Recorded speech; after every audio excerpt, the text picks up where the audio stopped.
For the most part, youth in the Gulf Coast have been exposed to more natural and environmental disasters than any other youth in the country. We were displaced from New Orleans and basically throw everything out the house for them to start back over.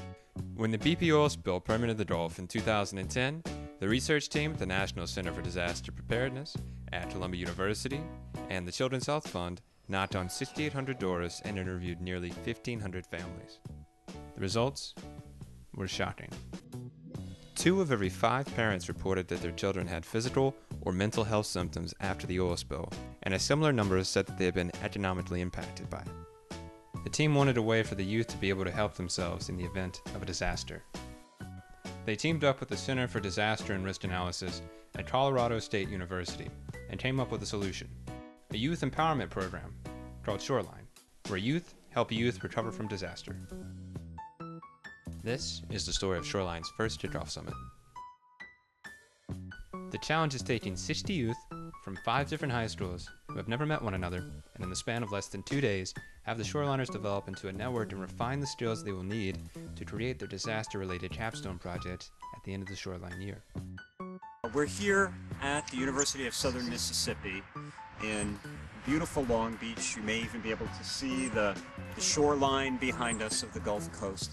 It's a gorgeous campus, and we're here. We've brought together high school students from 5 high schools that are the inaugural pilot Shoreline chapters. So we've got the kids that are coming from South Lafourche High School, Grand Isle School, Ben Franklin in New Orleans.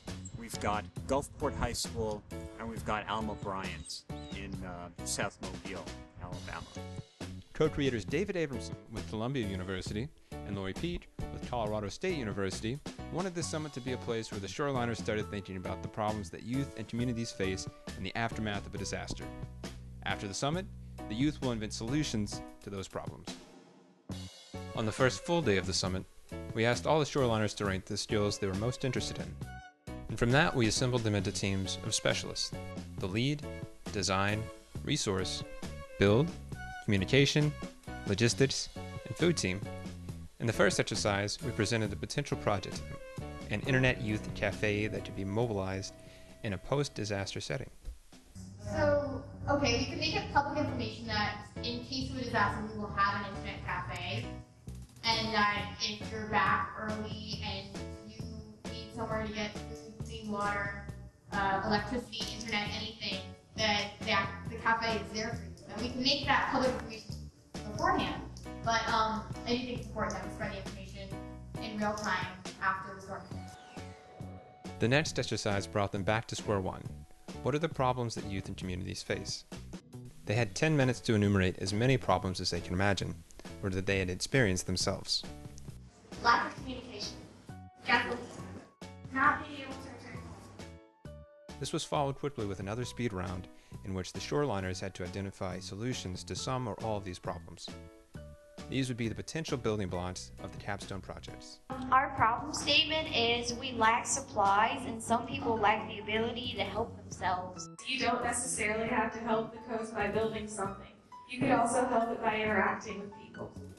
The Shoreliners' last major exercise was to take everything they had been working on over the weekend, identifying problems and solutions, practicing skills, and envisioning a full-scale project.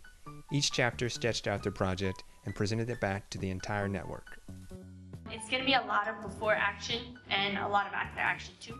In post-disaster chaos, Operation Interaction will provide a day camp for children of misplaced families trying to recover. The Shoreliners will develop their capstone projects until May of 2014, where they will present them to the other chapters in the Shoreline team. By then, they will have fostered the skills, hope, opportunity, recovery, and engagement with the Shoreline program.